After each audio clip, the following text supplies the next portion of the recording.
your martial arts movie podcast. Haha! I threw that shit before I walked in the room! Featuring drunken Thai boxer, Will. Too bad you will die.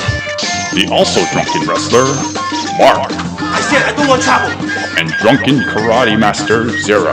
You've lost your balls. And now, Call. I know Kung Fu. You know, baby. Fists of Fail. Wait, why are we talking about this today? What's the occasion? I know we skipped several milestones for this. I think it's coming out on another release or something like that. Blu-ray? Probably. It's probably like another restoration of it, like a better restoration. Okay, well, I hope it better be better than the version that I saw. So Zero and I watched two different versions of this. Oh, God. So the original language for Eastern Condors, being a Hong Kong movie of the 80s, is Cantonese. And this is a really peculiar case. So Zero watched this in Mandarin, and I watched this in Cantonese thinking, I'll listen to it in the quote-unquote original dub. But the Cantonese dub, the one that you find on Amazon Prime, has no score. Really? There's no music at all. In fact, the entire sound mixing is completely off. That's so odd. Yeah, and wait, were you about to say I was going to say, I remember you mentioned this to me off mic before, but you said there was no score, and then while I was watching it, I was like, what the fuck is he talking about? I hear music in mine. I watched your version afterwards, and I was like, what the fuck? Where was this in my version? This is so upsetting. But, it's in a weird way, I started to appreciate the fact that there was no music because the movie takes itself very seriously. Yes. Because, surprise, surprise, it's a war movie. With martial arts in it. Yeah, but it's kind of sprinkled in there. It feels like you shouldn't put martial arts in a war movie. It feels a little off. You think so? Yeah, I was kind of getting that vibe because some of the moves come across as unintentionally funny, especially how it's shot. Like you have people jumping at the camera and you see their facial expressions, and you can't help but kind of laugh at it. Okay, no, so I agree. Because this is supposed to be not the most serious war movie, but it's a war movie. I was laughing a lot at this film, unfortunately. Like that part where they jump out of the water and they're lunging at the camera. Well, that's exactly what I'm referring to. Or when I can't believe we're jumping ahead already. The part where one of them trips down, or the soldiers trip down, and one of the ladies stabs him in the ass. Oh my God! I mean, that shouldn't set the. I mean, the opening is supposed to set the tone for the movie, and everything is very, very dark. Right. They're doing these stealth kills, and then she stabs a man in the asshole. Literally. And you get the silhouette of his buttocks, front and center of the camera. And while you have a girl in the background and you see her reaction, it's very strange. Right. I haven't seen this movie in a very, very long time, and I don't remember any of it. So it's kind of like a brand new watch for me. Right. I'm actually on the same boat as you. So I watched it when I was young with my mom and my dad, and they both told me to turn it off. Because obviously it's very violent. Oh, I was going to say, I thought because they didn't like it. Oh, no. My mom probably didn't like it. Just too You're violent. probably not wrong. This is Sammo's... this is part of one of Sammo's two major productions at the time, one being Millionaire's Express. And this is considered one of his more expensive movies that he made. And it kind of shows. You can consider this an ensemble cast. We have a lot of veteran martial arts actors, well, Hong Kong actors in general, big namers at the time. We even have Yun Wo-ping and Corey Yuen in the movie. I was gonna say, I had to look it up afterwards. I was like, man, who is that guy? I know who he is. I've seen him before. I was like, fuck, that's Yun Wo-ping. Hey, Zero, did you know Yuen Bu is in the movie? Could you spot him? I didn't know that was him. Oh my god! You know what it was, and you have face blindness with this I know guy. I do, and we're all over the place because you know what it is. I can't get the idea of him out of my mind from Wheels on Meals. He's got the glasses, and he kind of has this derpy look on his face all the time in that movie. So when I saw him in this role, he reminded me a lot of Andy Lau's character from The Magic Crystal. Kind of a little cocky, overconfident kind of guy. I thought like that could have been Andy Lau in this role. Like I never thought of Yoon Bio as this type of character before. Right. Well, Yoon Bio is the comic relief of the movie, kind of, right? Like He's a wild card. Yeah, okay, that's a good way to describe it. But he's the one who delivers the most comedy out of all the characters in the movie, whereas the entire film is just very somber. It's very dark, very gritty, and I like at the time there's nothing else like it. Like in Hong Kong cinema, I might just be speaking out of my ass right now, but like you didn't expect something like this from. You expect a war movie of this caliber to come out of Hong Kong at the time. Yeah. Okay. Yeah. I can see that. Yeah. Another thing about the production, and that's my thing. I love talking about this stuff. So this was right around the time where Shaw Brothers film unit actually closed down. So we have, and Sammo refuses to admit this, but a lot of the Shaw Brothers veterans from that film studio came over for this movie. We even have the lead from Disciples of 36 Chambers of Shaolin in the movie. He's the one who just dies at the very end. Wait, that's not very specific because everyone dies in this movie. Pretty much everyone dies in this movie. So it's not like you're really spoiling exactly. He's the incredibly annoying protagonist from Disciples. I haven't seen that movie. Okay. So, yeah. Okay. Right, but we're all over the place right now. Let's talk about the movie. So, have you seen Suicide Squad? Oh man, I was just gonna say that. This was the first thing I thought of with the opening of this movie. And I was like, wait, this plot sounds familiar, but this is an older film. So basically, the military contracts people who have been jailed, mercenaries, killers, rapists, etc., to go on a secret military mission against their will. And if they succeed, they win their freedom and money. Right. Sounds a little familiar, right? Yeah. Of course, they had to choose all the Chinese people in America, right? All the imprisoned Chinese folks. Is that what they were implying? Well, I mean... Because they kept on saying Chinese American in my version. And I wasn't sure if that was just a weird translation error. I don't know. Another version or the description of the movie that I've read, they were supposed to be illegal immigrants from China that migrated to America or Canada, where it was filmed. But yeah, let's say America, and they go ship. They're sent to a suicide mission, like you said before, to the Philippines. I mean, to Vietnam, where they obviously filmed, right? Yes. This takes place during the Vietnam War, so we have it's basically them doing this mission, and like long story short, without getting too into the weebs, Did you say into the weebs? Into the weebs, yeah. Okay.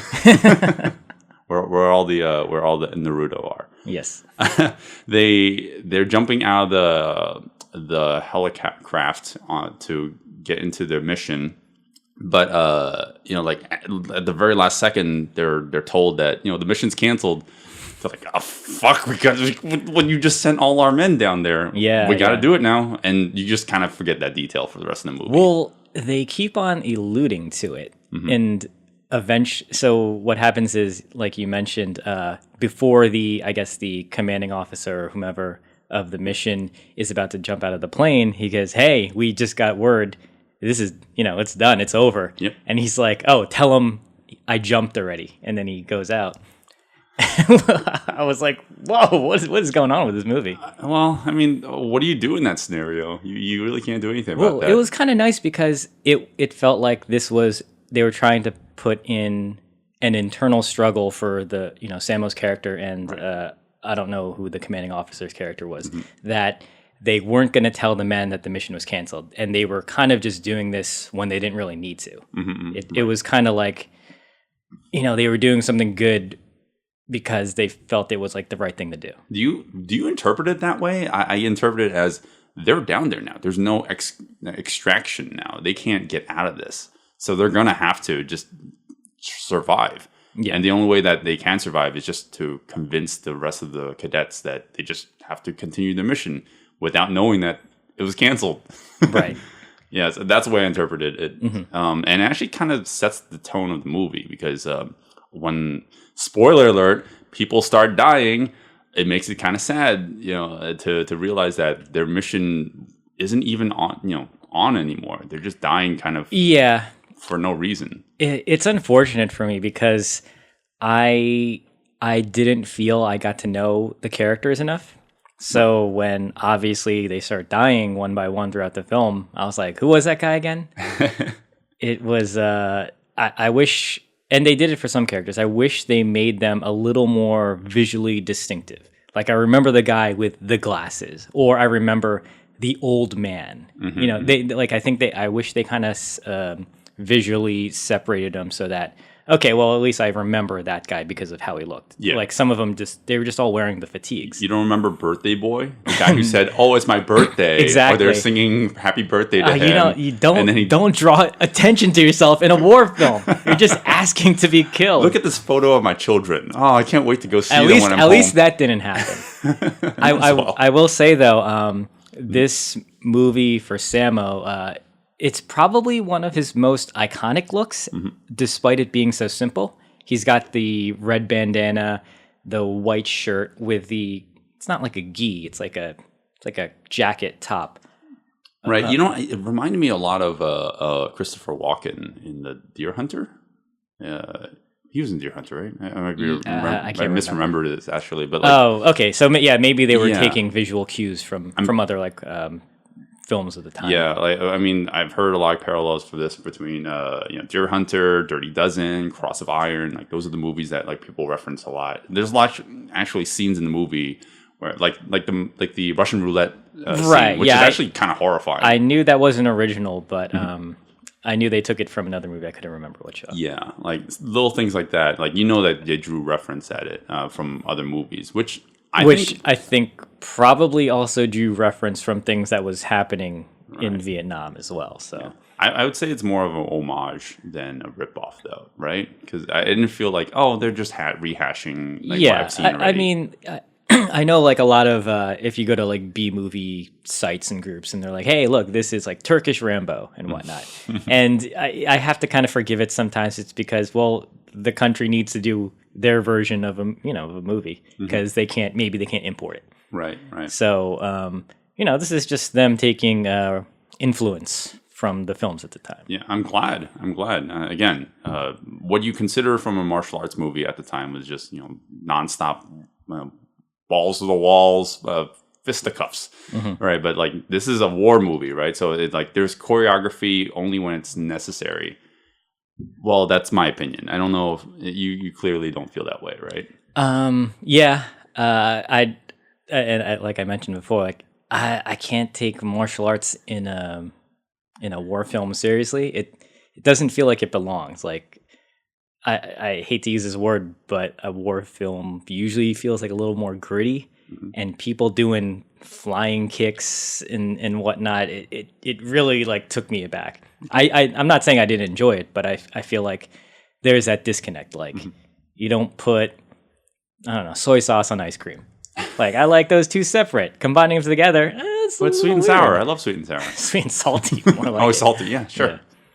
Yeah. I'm kind of going at this a little differently. I actually thought it was just the right amount of balance.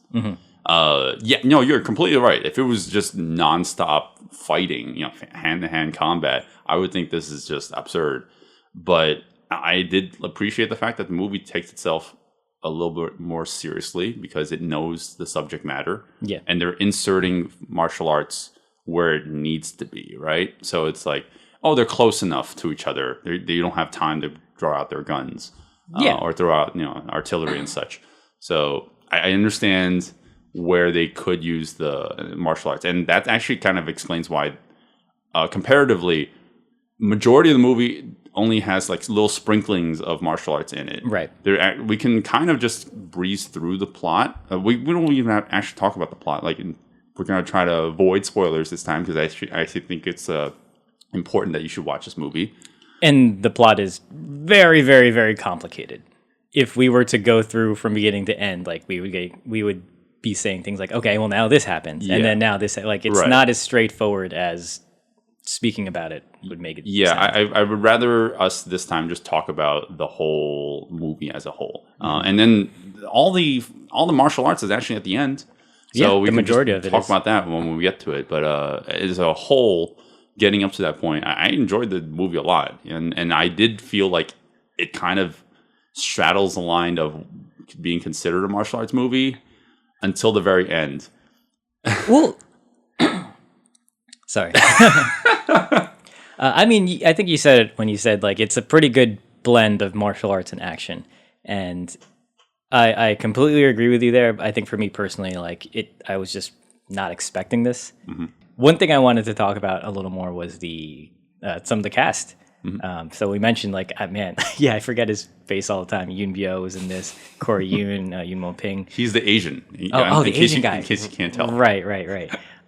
Man, one of my favorite characters in this movie was the lead female guerrilla fighter, Yeah. who is, correct me if I'm wrong, is that Sammo Hung's wife? Yeah. They met on the set of this movie. Really? Yeah. That's cool. Well, I might be wrong about that. I think they did one movie before this, Mm-hmm. but then I think this is where they connected.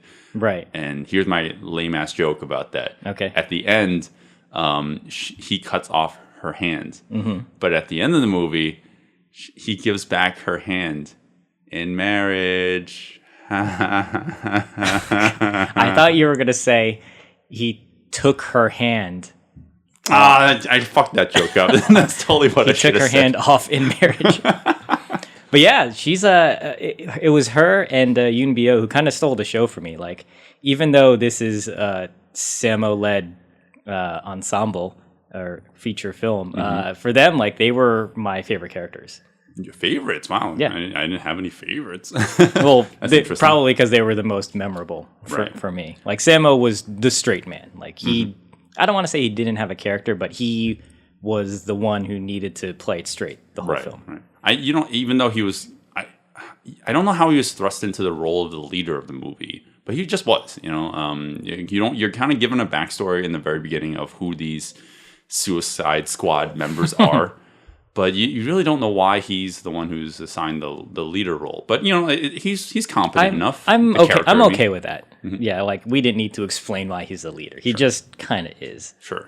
But it's just fine. Like, I think Sammo did an amazing job in the role. He showed a lot of dedication in preparation for the role. He slimmed down 30 pounds in 3 months. Man, that was one thing I wanted to say as well. Like, he looks fucking good Yeah. in this movie. Like, he's a bigger guy, so it's not like he looks overweight. He just has a big build. Yeah. But man, yeah, he looks really good in this film. So slim. Well, Sammo's always been a very acrobatic dude. Yeah. I mean, like you can never judge a book by its cover with Sammo because he's really fast. But he knew at the time that as the one directing the movie and being partially responsible for the choreography, like he needs to slim down so he can do some of the acrobatic stuff. So it'd be easier for him. There are some really unintentionally funny acrobatics in this movie too. Like what? Like people jumping into the bushes and Oh. like rolling around. Okay, so to get into it a little more, the reason why I feel that martial arts it doesn't really work well in a war movie for me is there is so much flipping and twirling, and when there's gunfire, nobody's like jumping and going into a roll to Right. get away. You're frantically just you're running. You clearly haven't played Star Fox 64, okay? Do a barrel roll, okay? Well, Dodge yeah. all the bullets. And when I see that during every sequence of people like trying to dodge gunfire, I'm like, no, nobody does that. I love how that takes you out of the movie, though. Yeah, I know. Man. It's it took me out, but then I realized, okay, this is gonna happen a lot, and then I was laughing at a lot of it because unfortunately it became funny for me at that point. Oh, man. Okay. All right, sure. Yeah, and one of the things that not really a plot hole, but so the idea of this movie is that they get these convicts, whatever, to go on this suicide mission. They don't really With Will Smith and Margot Robbie. exactly. They don't really elaborate on their backstory in terms of their martial arts ability and or like military training, if any. They did mention that they did some preliminary training before the mission, but how is it that they are able to just fire off like a few shots and kill everyone all the time? Like that's kind of what took it out of me. Well, one of them's a crocodile. One was dating the Joker, and one but there's one's a really good there's shot. so many moments when they just start like, hey, here's like 12 guys on screen. Like, oh, every single one of my bullets is hitting every single one of these people. It's like convenient. You got well, that's what you have to have in an 80s movie. Come on. You got to suspend your disbelief. I didn't even think so much about the main convict cast, whoever played them, but I was confused with the motivations behind Yoon Bu. I never understood what he was trying to do. So, okay. So we can go into his story. We'll go into a little bit with the plot. Sure. So like what his introduction in the movie is that he beats up some people at a bar outside, and then he follows what we consider is the crazy guy played by, I cannot pronounce this guy's name, Hung Nor, who is. No, you know what I'm talking about. Like the crazy guy. He is supposedly an Oscar winner for the movie Killing Fields. I have not seen this movie. He looked familiar. I knew I saw him I don't know about this movie, but apparently that's also a Vietnam movie. So he's just known for doing Vietnam movies. Okay, sure. Yeah, and the guy and the actor is also a gynecologist in real life. Nice. So yeah, he's also dead. That's another detail. Okay. About it. Anyways, so Yin Bu meets this guy, the crazy dude, and afterwards he just follows him, and then no, that's his uncle.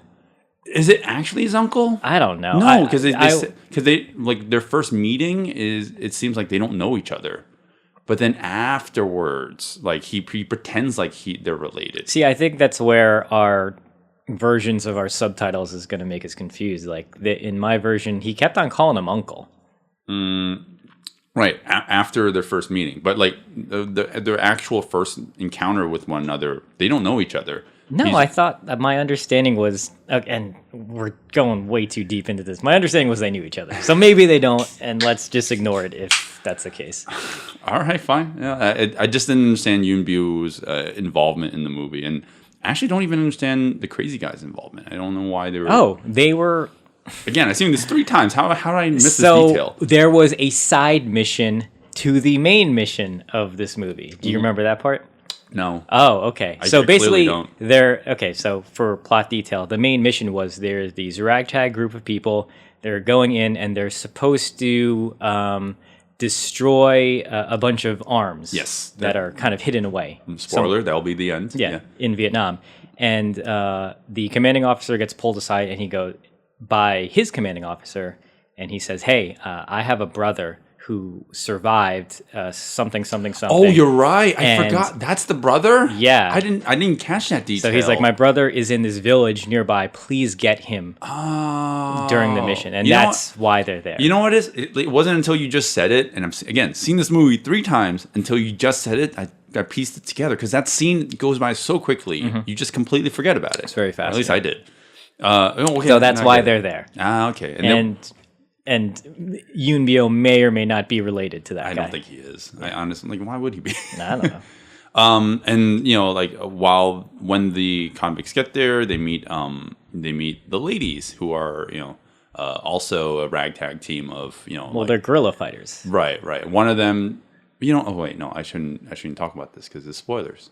And we shouldn't talk about spoilers. Sure, why not? One of them's a traitor. Yeah. And then they end up killing her as well. There's actually a lot of death? changing. There's a lot of death, yes. But there's a lot of changing alliances in the movie. Mm-hmm. And that kind of, I don't know. Do we just want to go straight to the end now? Well, why don't we talk about why don't we get into detail about the action? Okay, there's a lot of gunfire. No. I mean the martial arts action, not so much the explosions? Not so much the gunfire stuff. Okay, so there's 2 things I want to mention, like right off the top of my head, that I thought were very noteworthy. One are the explosions, the actual practical effects that they use to create these huge mushrooms of flames that like come out of, like they did one with the I think the speedboat. When they're by the water, and then the Viet Cong are shooting from the speedboat, and just things erupts into flame when they throw a grenade in there. I don't think grenades do that, but whatever. Did you notice how things always have to blow up twice? That's a Hong Kong. Is thing, that though. like why did it blow up once, like a little explosion, and then blow up again in an even bigger explosion? I don't understand why that happened. Because movie. Is that a Hong Kong thing? That is a Hong Kong I don't thing. know why I noticed it in this movie. Like there would be a little explosion, then a big explosion. Yeah, I don't know why. It should have just been one explosion. But Exactly. You know what? It's fine. It's Sure. very visually impressive. For me. For me, at least. Right. But clearly your standards for this are much higher than mine. I'm kind of all over the place with this movie. Okay. There's the explosion on the speedboat, like it erupts into flame, and then it also happens later in the movie when Sammo fucking jumps like 60 feet off a cliff onto a pickup truck. And then he has grenades in his hand, and he jumps off of that as well, and that thing also erupts into flames. 2 explosions as well. Yeah. No, that's 3. Is that That's 3? 3. It was the little one, and then it blew up again, and then the car careened into a couple barrels, and it exploded again. Right. Man, we're all over the place. We are all over the place, like without talking about spoilers, you just have to talk about the highlights. Yeah. So, speaking of explosions, because you mentioned them, there was this great moment, and a kind of confusing moment, because if you play video games, I think everybody knows what red barrels are for in video games, right? Oh, yeah. So there's a moment when Sammo Hung has this this huge machine gun, and he's firing at these guys who are standing around barrels, and as the camera zooms into the guys that are dying around the barrels, you see a red barrel. And I kept thinking, oh, it's going to explode. It's going to explode. And it never does. Yeah. It was filled with puppies inside. So that's why it didn't. Speaking of animal cruelty. Oh, my God. A little tiny piece of trivia. Apparently I missed this in my 3 viewings of this movie. Apparently Yuen Biao killed an actual snake on screen. Yeah. This was removed in the UK cuts of the movie, So as far as I know. maybe that's why your Amazon version doesn't have That might be it, actually, yeah. Yeah, But I can see them not putting that up on Amazon. Oh, man. Speaking of different cuts, I need to ask you about the ending. And I don't want to talk about what actually happens at the end. And I know we're jumping all over the place, but is there a helicopter or not? Yeah. There is? Oh, it's incredibly distracting. Ooh, so It's a blue screened helicopter. no, you know what it is? It's just a piece of paper. They printed out a new helicopter and they just inserted it Oh, into is the that frame. what it was? Yeah. Oh, yeah. It looked incredibly weird. Right. And it ruins this great helicopter shot. Actually, A literal helicopter. yeah. So shot, basically, man, we're Without spoiling it, we'll just say that we see the characters, the surviving characters at the end, and you have a good helicopter shot, like you said before, and it starts panning away. Yeah, it's a beautiful. great shot. Yeah, you see all the fields and everything. These very beautiful green fields. I don't know what you'd call them. They're kind of I don't know, the fields of Philippines. yeah, something like that. Well, it's really beautiful. And then you get a paper helicopter. I thought it was blue screen, but it looks super grainy. I guess I got confused. Well, Zero, why did they put that in there? Do you know? Happy ending? Yeah. Is that why? That's all it is. They didn't like how ambiguous and bleak it was. The test. I don't know if it was the test audience that they did. Or maybe it's just they knew, like, the producers themselves were like, we don't like this ending. Like, we don't do sad endings. We have to have a happy one. It would have been better if, they didn't have that. Yeah. You cut those last couple seconds with the helicopter. Right, yeah. You're completely right about that. Like, I wish they did not put that in there because it just literally looks like that you just drew a cartoon helicopter on screen. Man, jumping back. Way back. The other thing that I found really impressive, action-wise, not martial arts related, was when they are stowing away the crazy guy inside the carriage that is, being pulled by a bison or buffalo. Carabao. A carabao? Those are specific to the Philippines. So that's why I'm okay. saying it's probably a carabao. That's why. Okay, that's why you know that. Okay, cool. All right, we got an expert here. They're getting led by this carabao, and Yun Bio is actually like steering this thing. You actually see him riding this thing as it's moving, and you see all the performers that are in the carriage get catapulted out of it when they hit a rock. Yeah, that was crazy stunt. Yeah, I don't know how they did it. Well, what do you mean? They just did it. Right. No, well, that's the thing. It's scary because you have 4 people, I think, being thrown from a carriage and landing on the ground. Like that could have ended really bad for like one person if they weren't in sync with their jumps. Yeah. Like if one person just got if one person's trajectory got thrown off just a little bit, they could have collided in the air, causing everyone to just hurt themselves on the way down. That's exactly what I mean when I say I don't understand how they did it, because they have to control the speed of the carabao. They have to know exactly how it's going to turn. They have to like figure all these things out, and you can't predict that with a wild animal or an animal at all. So it'd be. I think they got lucky. I think this is probably the first take. Yeah, and they hit just a specific rock you see on screen. Like the wheel smacks against it, and then the carriage turns just the right amount, or it lifts off the ground, and you see all of them fly off. But if it hit it any harder, they all could have cracked their skulls. Who knows? Yeah, you could have went 1,000 ways. Yeah. That's what I meant. Yes. Not understanding like how they did it. It's crazy. But you know what? In terms of the action, a lot of it is just Rambo-esque kind of fighting. Gunfire. There's nothing too elaborate with it, but there is intersplice a lot of martial arts, just like here and there. So in between. The gunfire between like the villains and the main characters, you'll just get a couple kicks here and there. Right. Well, so I would say that there are probably 3 sections that actually have not a decent amount, like the majority of the fight scenes. So there's one in the beginning with the girls, stealthily taking down people nearby the landing site. Right. Which I loved.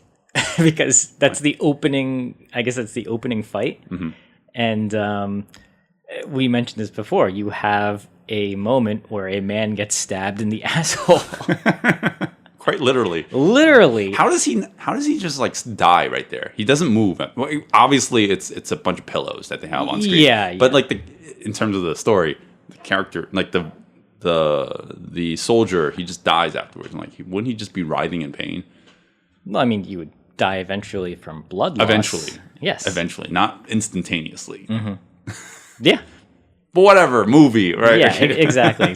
So spoilers. So there's a foreshadowing moment in this movie as well. I didn't realize it till I was making GIFs of the fight scenes. So there's a moment when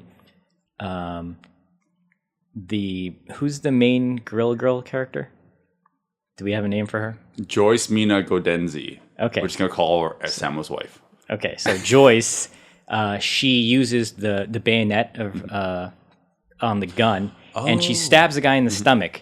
So she flips him, and he flips towards the camera on the right-hand side of the screen. Meanwhile, you see a man on the left side of the screen kind of like writhing in pain, and then he gets flipped upwards on a tent on the left side of the screen, and I'm like, what just happened there? Oh, right. And what you see then in the next shot is you see a knife being held out, like kind of through the tent door, the tent opening, and then you see a female character, and basically what happened is she stabbed that guy in the back. Foreshadowing. Oh my god, this movie's so deep. Yes, I know. Are you sure that guy didn't win an Oscar for this movie? Because it's Oscar bait. Right. That was so short. Just like most of the actual martial arts in the movie. But I will say, for that scene, I was pleasantly surprised that the women weren't just there to seduce the soldiers. That was actually a subversion for me. Yes. Wow. I didn't think of it like that. Yeah. They were. I think that's why I was really surprised that I like Joyce's character, because they were just strong female fighters who were, I don't want to say better. They were kind of equal, but not as good as Yoon Bio's character, who was basically OP for most of the movie. Well, I think that the female characters, besides the fact that they're female, like you don't use that as some sort of distraction from the movie, right? Really? You think because a lot of the soldiers are trying to hit on him the whole movie. Right, but that you know what that is? That's played for laughs. They're Yeah. trying to break up the Right. seriousness in the movie. No, you're absolutely right. If they took away those scenes, like they could have just been any character. They're essentially like the Ripleys of this movie. You know, like they're women, but who cares? Like that has nothing to do with it. Like the story. They're just strong. They're just strong characters. Yeah, which I really liked. I was like, oh, this is great. Right. Exactly. Like later on, I'm just gonna completely do a tangential, whatever. We can't talk about the action without talking about the Home Alone-esque moment in the jungle. Okay, I was gonna say, so that is the next moment where there is a decent amount of martial arts as well. Right. Oh, there is a little bit in it, but it's mostly just Yoon and Sammo are in the jungle, and it's really hard for us to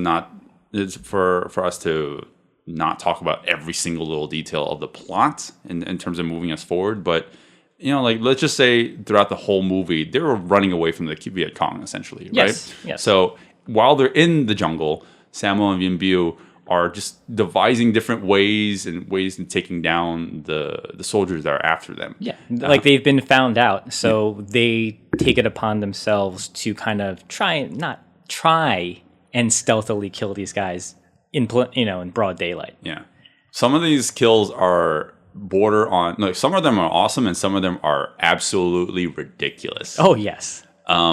So before this movie, I didn't know you can kill someone with a banana leaf, but not.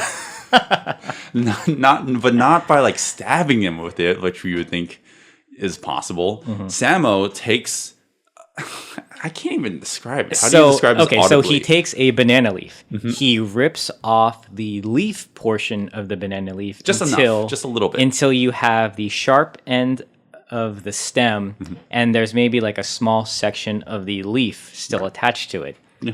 And it's hard to describe. He's aiming it like a gun, and he basically uses his finger. Oh God! He uses his finger to. You know what? Okay. He peels the leaf so quickly. It's like the equivalent of like taking a cloth like off a table really quickly. Okay. Like essentially like that. But then when he's peeling it, the stem portion of it flies off like a dart. It's like. But I can imagine it's the equivalent of like taking a fork, like a plastic fork, putting something on the end of it, and then just flicking something. Right. But I can't imagine it being lethal. Well, it's funny because so you see him, and he is indeed able to shoot the stem out from the leaf. It looks kind of cool, but it is not able to really pierce somebody's neck and incapacitate them, essentially killing them. Well, it pierced through two people's necks. He does it twice. It's ridiculous that he gets away with this. You literally see it from one end to the other. Yeah, and I love the dummy that they use because I don't know, like whenever I see stuff like this, when you have to cut to a dummy shot for like a kill, right? Couldn't you just move it a little, to pretend it was in motion, to kind of try and wires cost money. There's actually the only thing that takes me out of the movie are the usage of the dummies. There's quite a bit, which is obvious, like they have to use that because there are scenes where things are exploding and there's a lot of hazardous material in there. That's fine. That's fine. Yeah. But it's the kill shots where, and this happens in the horror movies too, like, you can't chop off a head really, so you need to use a dummy. Oh man. Yeah, and later in the movie, again, jumping all over the place, but later in the movie, there's a lot of violence in the movie, but Sammo takes a machete to some guy's face, and it's not the camera's not drawing attention to it. You just see Sammo like swinging his machete, and then you see a huge wide, very very wide, and you see the character who's about to kill get decapitated. His head falls off. It happens so casually because casually. That's a good way to describe it. Because he can't even revel in what he did because he has to turn around and start killing the guys behind him. Right. So it just happens so like lackadaisically. He's like, "Oh, you're dead." On to the next people. Right. No, you're completely right about that. It is very casually done, but like I was not expecting like whoa, like in terms of violence. Yeah, the movie's violent, but I wasn't expecting something like that. Yeah, I wasn't expecting decapitations, but this is Vietnam, Right. So. The Philippines. Yes. Philippines. Yes. But there's a lot of fun moments in this stealth scene that happens in the middle of the movie. I was gonna say with that movie that scene. Sorry, in the jungle, the Sammo killing people with the banana leaves wasn't the ridiculous part for me. No? It was Yun Bu being on top of the trees, tying a rope to his ankle, and then leaping 150 feet off the sky. So bungee jumping. He's bungee jumping into but it's a not a bungee jump. chokehold. Yeah, and he doesn't snap his leg off. Like I don't understand how you can do that, but he kills the guy. So Yeah, he kills the guy, then he casually just takes it off and on to the next people. And the next ridiculous part is the beginning where Sammo is climbing a tree with the knives, which is fine. Yeah. He's doing it with dual combat knives. He's climbing up a tree. Yeah, and then he inverts himself. He goes into essentially like a handstand. But he's holding himself up with these knives that are stabbed into the tree. But the way that he goes into it. If that's not wire fu, Sammo's just like a gymnast at heart. Sure. Like, that's crazy how he did that. And then he lets go and he comes careening down towards the guy who's right underneath him and he stabs him in the chest. With 2 knives. Yes. Like the whole scene is just very Home Alone-esque to me. Yeah. Well, so that's kind of what I mentioned before. Like a lot of this stuff was just making me laugh. It's a little silly. Like I don't want Home Alone booby traps in my in a Vietnam War movie. Right. There's a disconnect. It's fun. Now that I know it's like this, like if I watch this again, I'll probably enjoy it a lot more. But I was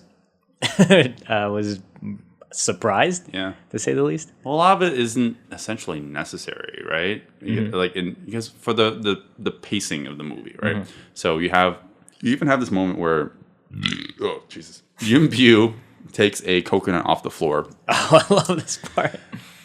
Without his, I don't play soccer, so like if they have an actual term for this, he just he grabs it with his feet and he lifts it off, and then he does a tornado kick, I guess. He spins around and he kicks it at a guy.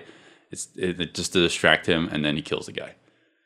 Yeah, but he doesn't use the coconut to kill the guy. No. Well, it's funny because you expect the coconut to hit him in the head. Yeah, something like that. But the guy just catches it. Yeah, yeah. So it was completely pointless. It even did the slow mo to emphasize how important this was. It's a cool shot. Yeah, man. So there's a great, really really great takedown when Yumbio and this one soldier are scuffling. They're fighting. Yeah, and it cuts to the shot where he's trying to grab the guy and like kind of fling him forward, and you can see the guy really resisting. And I was like, huh, that's odd. And then the next shot is a slow motion reverse hook kick to the face. Yeah, like, you see it clip the guy's face. It's like, ooh, man, it's brutal. There's a bunch of moments like this.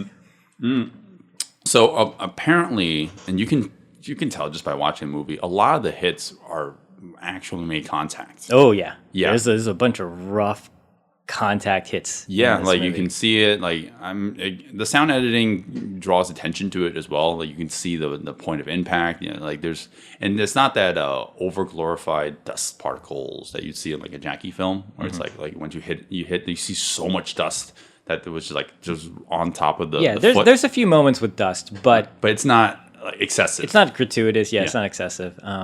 One thing I want to note though is Some of their slow motion was not good. Did you catch that? What do you mean? So there are times when it looks like they definitely shot with cameras that were able to do slow motion because it didn't look so choppy. And then there are other times where the slow motion is horrendously choppy. Like you mean they're cutting frames, or like they took footage and then they just kind of extended it. Extended it. You know how I could tell too? So when I was making GIFs of the fights, I had to reverse slow-mo. I sped them up.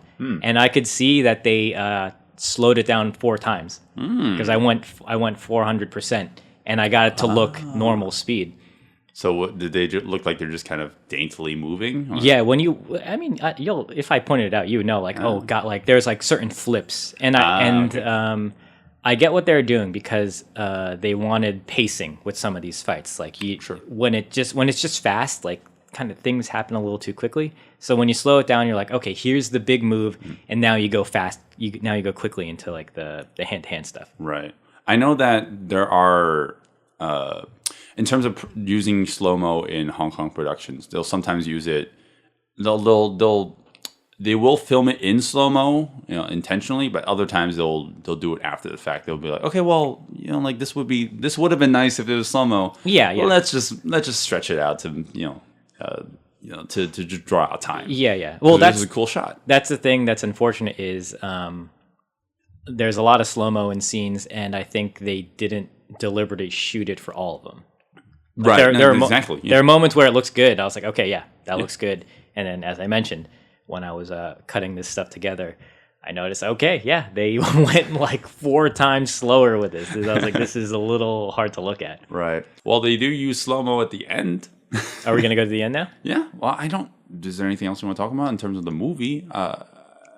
It's not really too laden with martial arts. There's a little bit of it here and there. And in my opinion, I think it's incorporated pretty well because it's not used excessively. It's consistent. I'll give it that. Yeah. Like I'm not exactly sure how I feel. Like I think if the movie was a little more lighthearted, I would have been okay with the sprinkling of martial arts, but I'm pretty sure they were trying to make it a little more serious. Right. So when I see these flips and kicks, and then we have children playing Russian roulette, it like the tone is a little all over the place for me. Yeah. I understand. Like you can have comedic moments in a war film, but sometimes there's comedy that's I don't know. I feel like it's shoved in there, like it doesn't belong. No, for sure. Like, I know that that's what they were doing. Like any scene where Yun Bu is trying to make some jokes, or when the sleazy guy is making little quips and trying to hit on the women. Yeah. Like I can feel like those would inserted to add a little levity to the movie, right? Right. But otherwise, it'd just be a straight up just gritty movie. Yeah. There's really not much to it, and the martial arts kind of breaks it up, like you said. But I don't think it's distracting. It is funny at times, for sure. Well, that's why it's distracting for me, because it's funny. But it's not overly funny. Oh, okay. I enjoyed this a lot because I was laughing a lot. I usually like seeing people get stabbed in the ass in my movies, in my war movies. I'll say that opening fight sets the tone. Like, hey, this is serious, but somebody could also get stabbed in the asshole. So maybe I should have taken it like that. Well, if you wanted all the martial arts at the very end of the movie, this is where you would get it at the bunker. So now we've completed our mission, and a lot of casualties had to occur. A lot of people who I don't know were killed off. Yeah. Well, even though I will say the swan song that 2 characters in the movie die. They die in the previous scene before this. Yes. They're both the directors. Yun Wo-ping and Corey Yuen. Not the directors in this movie, but they're the directors. They're actual directors. Yeah, yes. I thought it was hilarious that they both died together. But I thought that was kind of a touching moment where they know that they're fatally wounded. Oh my god. Okay, I got to bring up one thing about this scene. Oh, okay, sure. So, yeah, we're spoiling this, but what happens is they get shot up on a bridge, and they say, "Go on without us." You know, the infamous "Go on without me." We'll fend them off so you can get away or whatever.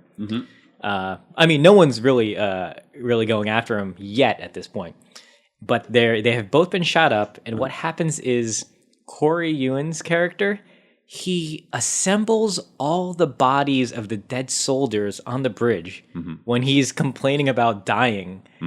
Like, where does this energy come from? There were like 80 bodies on that bridge. Adrenaline rush. No, no. Zero. Like, You don't know how. I don't know why they did this, because they set a bomb in front of the bridge. Oh, that like, was it what I was was gonna say. completely unnecessary for him to very nicely arrange the dead bodies of these Viet Cong soldiers out on display. I like how that's your complaint. And I didn't have a problem with anything you just said just now. Like, yeah, you're right. Yeah, but but I don't really. That wasn't my.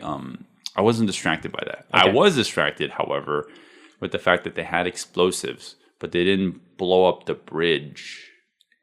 Oh, That would have made yeah. way more sense. I mean, I'm just filling in the plot for myself. Maybe they realized that the explosive wasn't enough to blow up the bridge. They can only blow up one vehicle. Blah blah blah blah. Yeah.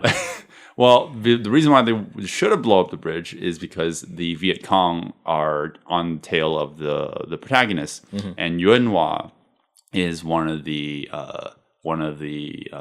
leaders of this. Well, it's really odd. So he is the main bad guy. Yeah. Credited as the Giggling General Okay. on IMDb. Oh, really? That's Yeah. his name? Okay. That's funny. So this is supposedly his first villain role ever.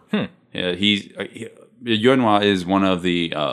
he's not considered the big three. You have Jackie, Sammo, and you have Yuen Biu, but he was in the same opera house as them. Oh, really? I didn't know that. Cool. Yeah, exactly. He's considered, like, even though he's not what you think of when you think of the trio, he's He was also there, though. Yeah, exactly. And for people who need context, he is the male landlord in Kung Fu Hustle. Probably his most known role for like American audiences. Yes, no, for sure. Yeah, because he's had a very, very long career. He's been in many TVB specials I've seen.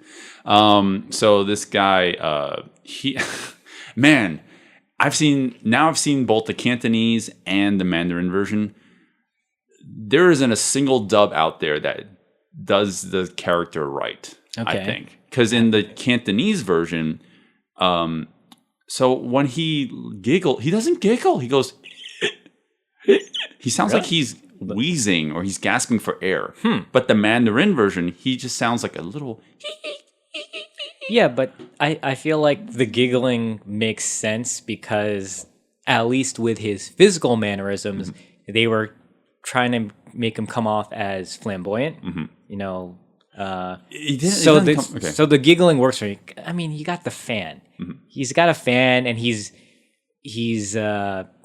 very pristine. He's patting his face, with a napkin after a fight, cleaning himself off. He's wearing a really, really nice suit, so he's that kind of I don't want to say unassuming. I don't want to say androgynous. Like he comes across as, I don't want to say girly either. Just like it's girly, yeah, prissy. Sure. Same thing, yeah. Sure. Yeah. But no, I know what you mean, but it didn't capture what they were trying to go for me. So the giggling works for me. I think the wheezing would have been odd. You watch the Cantonese version, like that's exactly what you get. Like it's so distracting. And then when I heard the Mandarin version, at first I liked it until he spoke. Once he started speaking, I was like, "What the fuck is?" I don't remember. It didn't sound right. Like, and I don't speak Mandarin, so I thought it was just really it didn't match what they were going for, in my opinion. Okay. Because apparently this was supposedly a breakout role for this actor, because he never played a villain before. Oh, okay. And after this, he got a little bit more traction. So I'm surprised. I was not interested in this at all. But that has nothing to do with the performance. It's more about the voice. You know how voices are back in the day. They couldn't do the actual actors' voices. They had to do everything in post. Right. For me, it's not distracting. I can't understand either language, so I'm just reading the subtitles. Okay. Good thing I can't. And just to cap this off before we move on, if he had some sort of physical deformity, like maybe on his neck, like, hole for smoking too much, then yeah, wheezing, I would have been like, sure, perfect. But I didn't see anything like that. So Yeah, I didn't like that, but it's fine.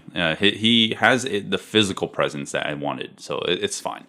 And well, now, he doesn't look very threatening, which I like in villains. right? And exactly. And That's I think, what I mean. And I think that's why a lot of the older films do that. They make the villain effeminate. That's what I was looking for. Effeminate. They make it okay. effeminate because you're like, oh, like what kind of man is gonna lose to this girly man? Oh wait, this guy's kicking our ass. Like I kind of like that dynamic. So this is my segue for what you just said into our final fight scene. Mm-hmm. Yunhwa's in the final fight scene, and it's an actual fight scene. We have a whole bunch of hand-to-hand combat here, Mm-hmm. and Yunhwa, he appears later in the fight, and I know you don't like it, but I will say every movie I've seen where Yunhwa is using real martial arts or like actual hand-to-hand combat, he's a master of using railing.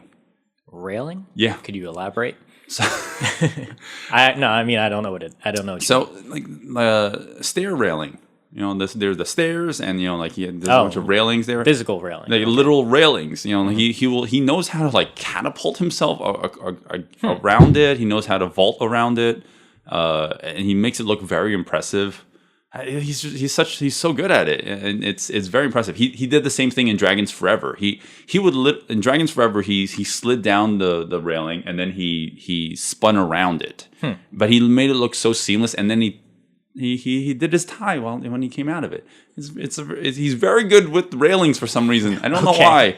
Like that's my takeaway from Yunhwa's entire choreography. Wow. Okay. Yeah, and also I'll look out for it next time. I know that we're definitely jumping ahead with that, but to backpedal to the beginning of this whole scene. So the survivors end up at the bunker where all the weapons of mass destructions are. Yeah, George, with the USA labeling on them. yeah, near Canada. They put it's Canada, and they just put a label on top of it. They end up there, and the two factions. Apparently, it's two factions because they both have different ideas of what to do with the weapons now. They want to destroy, or they want to. Well, it's a little kind of sad. Or use it, yeah.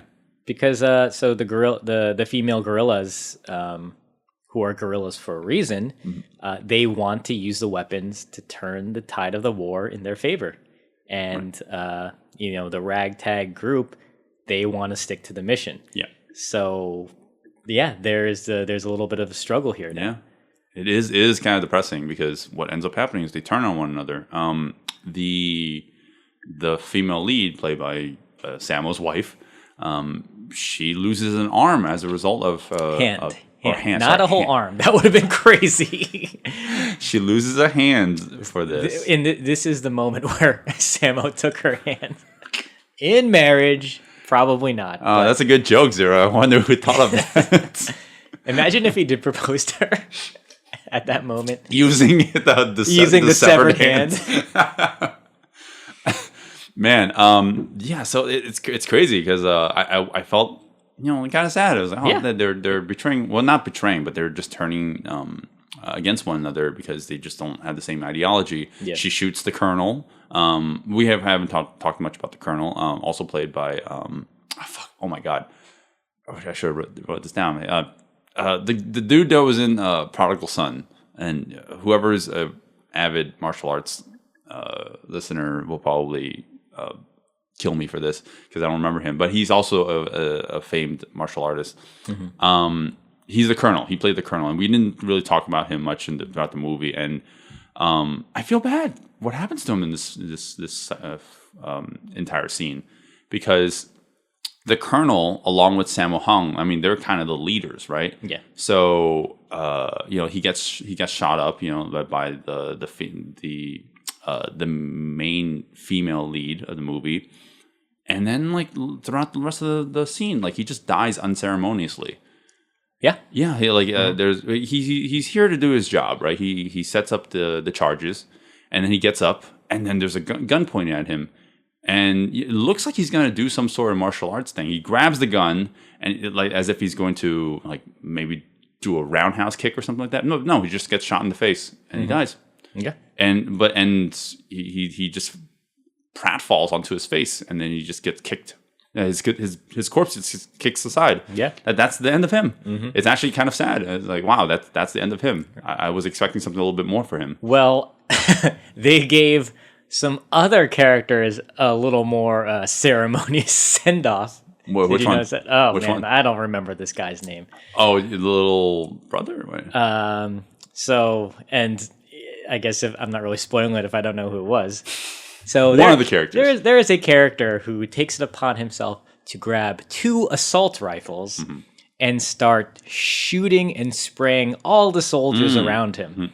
And he is so accurate in killing what looks like 10 guys on the staircase and, on like the top platform. Before finally getting shot up by the people around him. And I love this because, it's the squibs. It's the squibs on the front and the back. And it's slow motion. And you see him just spinning around while he's still shooting the M16s. I know what you're going to and say. his, the squibs are exploding. And you can see the explosions because it actually isn't done in slow motion correctly. So you see the little balls of flames, like the little flashes of light on his chest and on his back. Yep. And it's so funny because he spins around, he face plants, and it cuts to a camera angle, directly on top, shooting down on top of him, and he's still firing the guns. Yeah. The guns aren't recoiling at all. He's on the floor. Nothing's moving except these little flares that are coming out of the guns, but they're not recoiling, so it doesn't add to it. So silly. That's what I'm saying. Like, I was laughing at so many moments of this movie. Like this isn't supposed to be funny, but it is. Yeah, I know. Like they had to have known. Spinning a guy in I don't slow think they motion, did. spinning a guy around in slow motion as he's dual wielding M16s, Right. and continuing to fire them as his body is dead. Come on. I think that was a poor choice of direction, but if they just didn't have those little gun flares, it'd been fine. I thought it would have been perfect. The whole thing is hilarious, but the guns still firing as he has died. I love how I made a note of that too. We should mention that they're not just firing at it's not just them fighting against each other. It's because they were going against one another. Either there's a woman who wanted to get rid of the use the weaponry, and then the men who wanted to destroy the weaponry. While they're fighting, that's when the Viet Cong came in. Yeah, and then that's the people that they're shooting up at. Right. Yeah, and basically everyone who is left in the movie are shot up or killed in this entire fight scene. Oh yeah. So lead up to why we even have hand-to-hand combat in the movie. All the artillery or all the rifles and weaponry that they have are kind of like thrown aside so that we can have an excuse to have hand-to-hand combat. You know what I wish they did is I wish they showed them running out of ammo. You know what? Because that would have actually happened. They would have used up all their ammunition. They should have thrown the guns down. Then I would have been like, oh, okay, yeah, right. This makes sense. Right, because there's a moment where the female lead, she has an automatic weapon in her hand, and she points it at Sammo, and then Sammo kicks out of the way, and she just drops the weapon and goes for a handgun. But they never established that the automatic weapon ran out of ammo, so why don't you just keep using the automatic weapon? Oh. Because that was stupid, because that was when Sammo cut off her hand. It's like, why did you reveal your weakness? It's fine. It's whatever. I will say, I don't know Joyce Mina Godenzi's catalog of movies before this, but she was Miss Universe. Oh, sorry, Miss Hong Kong. Mm-hmm. She was third place in Miss Universe, I think. And she, I don't know if she knows any martial arts before this. So, it seems like she did most of her own stunts throughout the whole movie. I mean, it's clearly her in a lot of moments. You see her face. Mm-hmm. And I think I know what you mean, because there's a moment when she joins a fight by wielding a knife because she only has one hand now. Yeah. And unfortunately, she looks a little stiff. Like she's doing all the moves right, but there's something about her movements, like it's not as fluid. Mm-hmm. And It kind of reminds me of when we talked about the tournament, Sure. when we had that karate guy. Like his movement, like his muscles looked too tense. So whenever he was delivering blows, like it looked so rigid. Right. And in this moment, I was getting that too, as she's like swiping away at the guy. But maybe she's trying to hide her, her hand, her supposedly cut off hand too. Maybe that's Sleight what's of going hand. on. That's what it is. Yeah. She, well, if that is considered rigid, I will say she has a really high spinning hook kick. Very, very high. Like spinning crescent, sorry. Super, like it was so high that like it almost like nailed him in the face. Man, besides that, like I will say, I don't know what her acting credit was before this movie, but I thought she sold it when her hand was cut off. I was like, I would look like that too if my I lost a hand. She was writhing, and she wasn't writhing, but she was clearly reeling from the pain of it. Yeah, like she also dies in a kind of hilarious way. So, this is probably my favorite death. It's funny, but it's also intentional. I think it was intentionally funny, like the way that she takes him out. I feel like they weren't trying to be funny with this movie, but No, for this scene, right? Oh, this death, right? yeah. What I'm saying is, I don't think the movie was ever trying to be funny, but these are just things because they're of the time period. So they come across as funny now. Okay. So you want to elaborate on it? Okay. She doesn't have the upper hand here because she doesn't have a hand. So she's using her left hand to swipe at this guy with a knife, but not successfully, and she's just constantly getting willed at. And then in the end, he uses the knife against her and stabs her in the stomach, and she does that whole dramatic "I'm dead." Yeah, she closes her eyes. Yes. Tilts her head to the side. But then as soon as he assumes, like we did, like that's the typical 80s I'm dead cue.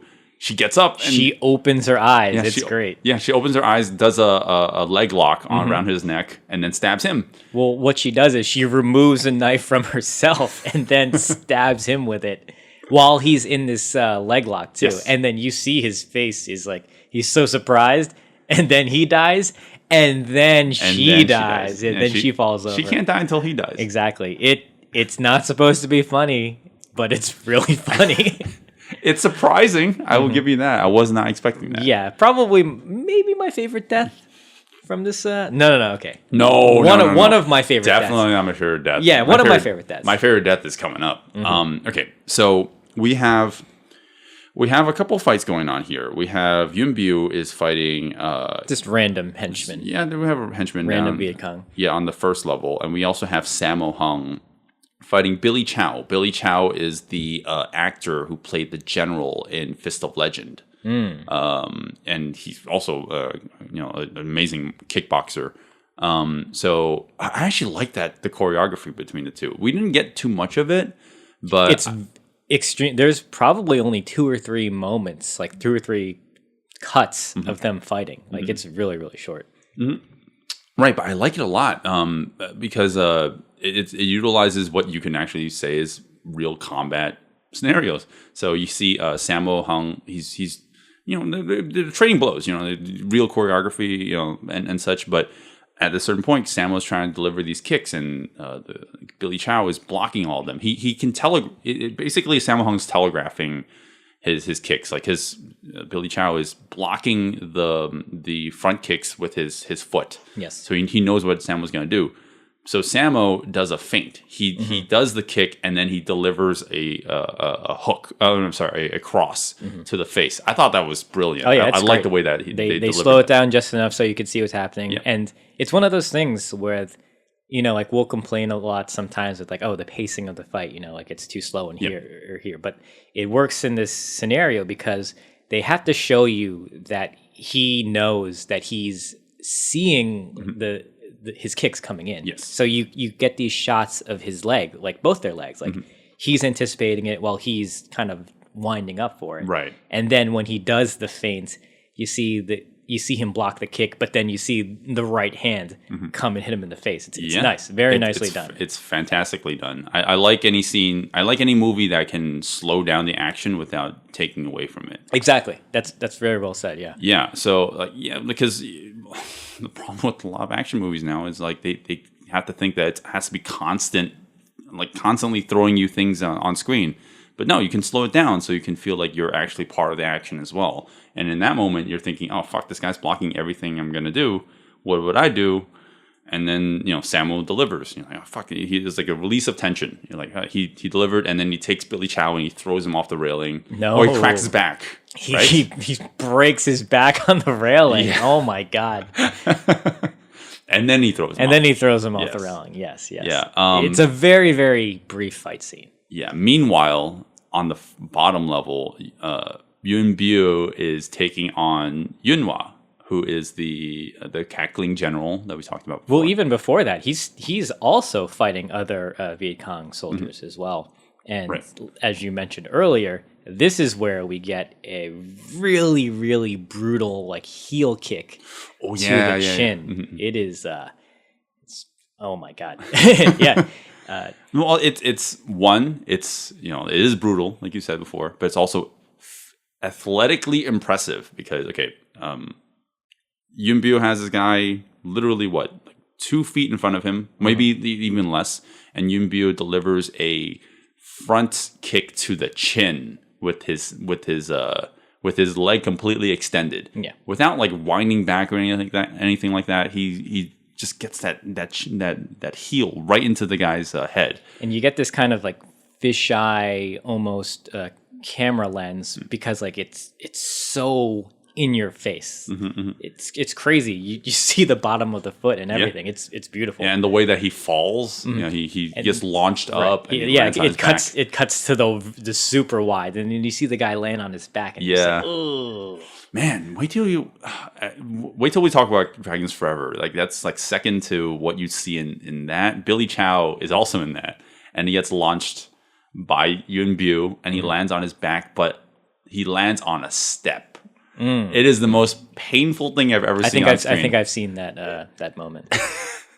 Man, but this is just as bad. Yeah. Like when you see it, like wow, holy crap! I definitely felt that. My neck is in pain from that. But so basically, up until this point, Yun Biu's character, he's been basically like beating everybody up without any fault. Like he doesn't really get hurt so much. In this final fight scene, like he finally starts getting winded. There's a lot of moments, and I'm pretty sure there's wire work involved, but he gets kicked like across the screen, like from one side to the other, in these really nice wides from multiple opponents, which I thought was really nice. Right. No, I mean, yeah, that's true. Do you think that was the character or the actor? Because he does a lot of very acrobatic things. I was curious if that was him. I feel like it. No, it's definitely him. It's definitely him? But okay. What I'm saying is I think Yun Biu does a lot of incredibly physically challenging things in the scene. So he does a fucking tornado kick onto a Jeep without clipping it and then smacking his face on the ground. Yeah. He does doesn't he do this front flip from inside the Jeep onto the hood of the Jeep? Oh yeah. I'm pretty sure that was part of the scene, right?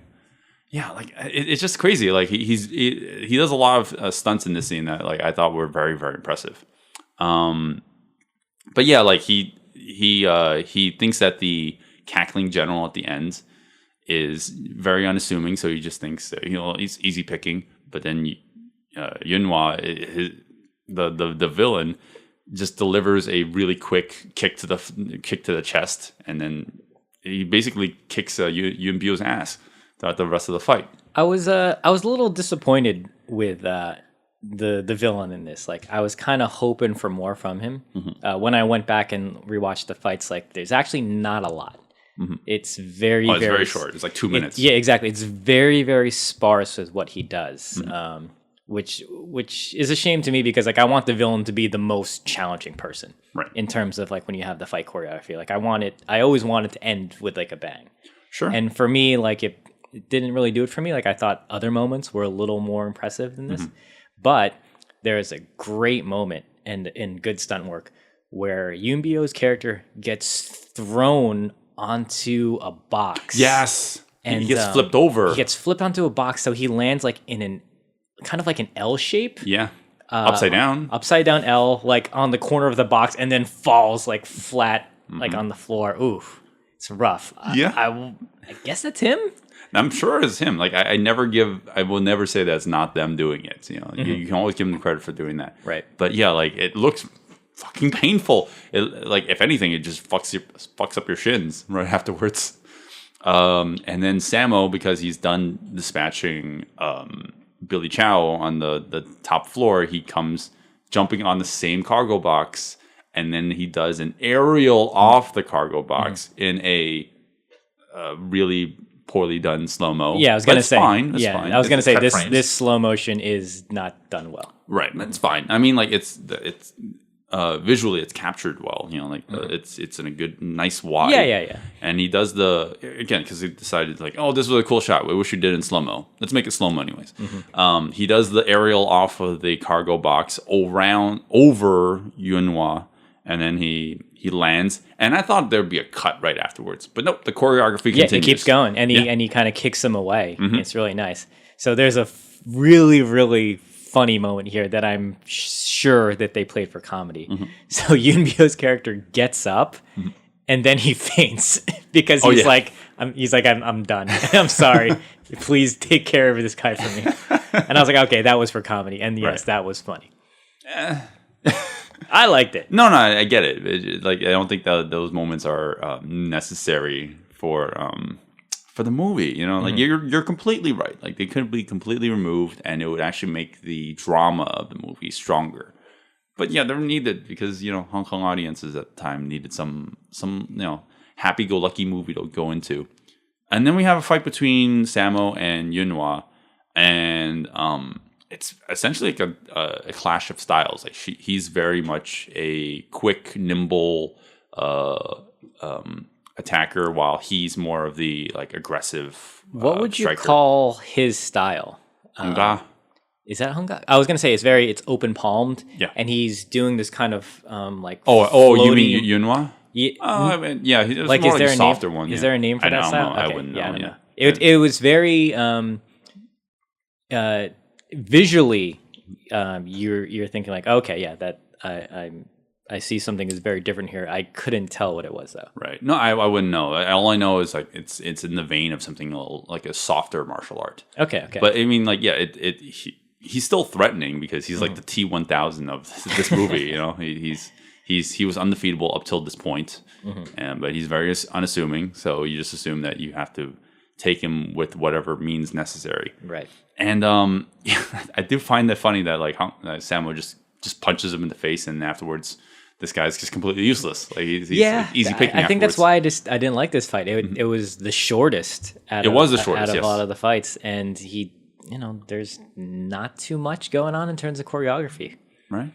No, you're completely right. There's a finishing move. Yeah. Oh man. So which you mentioned earlier. Oh man, I want to get to that soon. But so Sammo has this guy in a corner, and this is the same guy, by the way, who delivered a drop split kick at Yuen Biu, which I think is my favorite part of the whole movie. Do you remember that? He does a like when he was fighting Yuen Biu before, he does an axe kick, but he drops his whole body into a split. Okay, yeah, yes, I fucking love that. Like, holy shit, that is incredibly I know what athletic. This is the same dude. He's now cornered in a position that he can't. He basically admits defeat, and then Sammo approaches the only other survivor other than Yin Biu in the movie, and then he like they're talking, and then the villain grabs him by the hair, and then Sammo like disarms him, and he puts him on the floor. And then he takes a grenade, puts it in his mouth, and then you see his head explode. Well, dummy. No, you don't see. You don't see his head explode. It cuts to super wide, and you just see. I fucking loved it. No, I love this because it's so funny. So, as you mentioned, he puts the grenade in his mouth, and what happens is the next cut is you already see both actors flipping away. Like, you don't cut to them starting to flip. No, they're already mid-air in the next cut. Like, it's too soon. You cut too soon. And because it fucking explodes, like, right there. Yep. Is this another moment when there's two? This is another moment when think there's it two was. I think it was two explosions. Oh my god, why? What? There's nothing wrong with that. I don't think it's. No, it's so funny. More flames. I want more flames in my movie, and we're not talking about the flaming guy. And it took me a couple viewings to notice this. Is so when we cut to that wide and they're flipping away and we get that first explosion, they cut to another shot of the second explosion. This is where you actually see a dummy on the floor, which I thought was so fun. This is not the only time where you see it makes it very obvious that it's a dummy. So when the complex is exploding and they're running away, you see the one guy is actually hung. Not hung as in like his dick is out, Right. but like Yun Bu hangs killed a him guy. earlier. Yeah. He ties a chain around his neck and he hangs him. And then when the thing's exploding, they can't have the actual actor hanging there. They have a dummy exploding, like in the scene while the place is exploding. I mean, obviously they can't endanger the performers like that, Right? But it's super obvious. Like he loses like 80 pounds of muscle mass, and he's just like a sack. Yeah. That's actually. And that's it? I think. That's the ending. And the movie. But I will say, like, that's the dummies are actually the for me the part that takes me out of the movie. Oh, that's it. That's actually it. That's the only thing That's that takes the you out of only it. thing. Well, in terms because it's supposedly a very expensive movie to make. So I can't believe that like they couldn't. Mask the that's fact. why it takes you out of it. No, the stylistic decisions of sprinkling comedy throughout here that took me out of it. But Right. I laughed at it, so it kind of brought me back in. But that's the movie. That's pretty much it. We definitely skimmed over a lot of the little nuances of the movie, which is fine. Yeah, I mean, we skimmed over a lot of the we don't plot, wanna- which is what I always want to do, and we focused more on the action. That's fine. I will agree with you there because I don't want to rob the viewers of the experience. We talked about spoilers a little bit, but overall, I highly recommend the movie. I think if you like martial arts movies, if you're going to go into this, you should be aware that it's actually a war movie first, and there's martial arts sprinkled in, because I feel like this might maybe not turn people off, but they might be a little confused, considering that, as I mentioned many times in this discussion, like it kind of did take me out of it a little bit. The martial arts mixed with the military style combat action with all the machine gun fire and whatnot. Right. It's a little bit weird for me at times. But I thought it was funny because it was so odd. I do definitely recommend it, but I think if you are watching this because you want to see the martial arts, you should know that there's a few moments, there's one fight scene in the beginning, there's a few moments sprinkled in the middle. It's mostly war movie-esque type action, though. And then all the main martial arts fighting is at the end of the movie. So if you're looking to watch this movie and you only like the martial arts stuff, then just be aware that's where it is. Right. As a war film, I wouldn't recommend it if you like war movies. It's a little... It's too not lighthearted. There's too many moments where it elicits a lot of unintentional laughter, at least for me. So if you like war movies, maybe stay away from this. But if you like Sammo, this is definitely one of his good movies. It's up there. Yeah. So Would you say it's his best? That's a tough I don't have the most knowledge on his filmography. I think the only Sammo movies I've seen are the ones that we've talked about. Actually, right. Like I've been wanting to catch up with his stuff, but this is definitely up there. Yeah. This and SPL I like a lot. Yeah. In terms of starring roles, I definitely think it's one of his better films. Okay, so just to clarify that, I want to see more of his starring role movies, because I've seen him in, he's in a bunch of earlier Jackie Chan films and whatnot, or he's like these secondary characters. Yeah. I've been wanting to watch him when he's the lead in movies. Okay, yeah, that's fair. I think this is a huge departure for Sammo because this movie is played so straight. And I was actually kind of surprised by that. He's usually a little more jovial and lighthearted, at least in the roles I've seen him in. Wheels on Meals, something like that. Right. His Jew perm. And he's kind of the butt of jokes a lot. Yeah. They didn't make a single fat joke in the whole movie. No, he made a fat joke at himself actually at one point. Really? At least in my set of subtitles. Oh, okay. Yeah, I don't remember. It was like the only one I saw, and I was like, oh, okay, there it is. You can't have a Sammo movie without it. So the movie, I highly recommend it. Would I say it's his best? Maybe. You're right. I don't know many Sammo movies where he's a starring role, and I fucking love the movie. I would say I'm very close to loving this movie. It kind of speaks volumes for me because I do like watching war movies, and I actually am on the other side of the fence from you because I do recommend it as a war movie. But you are absolutely right. The comedy does not fit in at all. And I don't know how to segue out of that. It does not fit in at all. I mean, that's just it. It doesn't. Yeah, you're completely right. But the movie, and it's not, the movie I wouldn't even say it's not supposed to be fun. I wouldn't say it's not supposed to be a fun movie, right? It doesn't seem like it should be. It shouldn't be, but because there's martial arts in it, there's something to expect that you're like from a martial arts film fanatic point of view. And again, it's spliced in where I think is appropriate, because if it was just nonstop martial arts action, you would constantly be asking yourself the question, why aren't they taking out their guns? Yeah. It's a war movie. And I feel like it addressed it just well enough. But there are moments of it where I thought, why are they doing elaborate choreography? But in terms of suspension of disbelief, I think it did just the right amount of a good job for me. That's why I liked it. And I recommend it on that front. So I'm a little bit more lenient on the movie than you are. But I still laughed at it, just the same way that you did. But my opinion of it is a little bit more, a higher recommendation.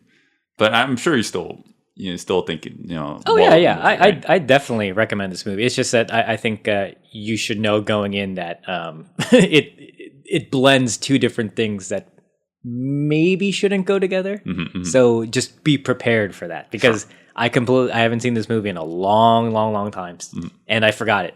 Like this is pretty much me watching it for the first time, right? And same here, basically. As kind of like a first time watcher, I was like, "Whoa, like this is a little odd." Yeah. Now that I know, like I think I could watch this again and be like, "Okay, yeah, it's fun." Right. So we definitely skipped over the drama of the movie. I can't say that there are characters in the movie. There are characters, but they're not fleshed out.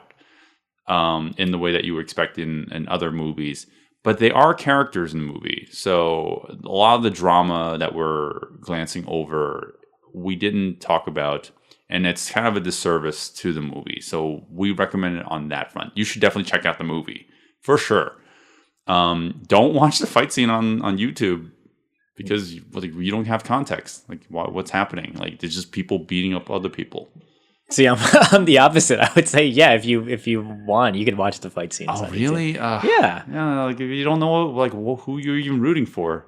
Well, you can say that about anything. No, that's not true. Yes, you can. Because this movie's so story driven. This movie is very story driven. Yeah, but see, for me, and I mentioned this earlier, like I don't know who these characters are. There were too many for me.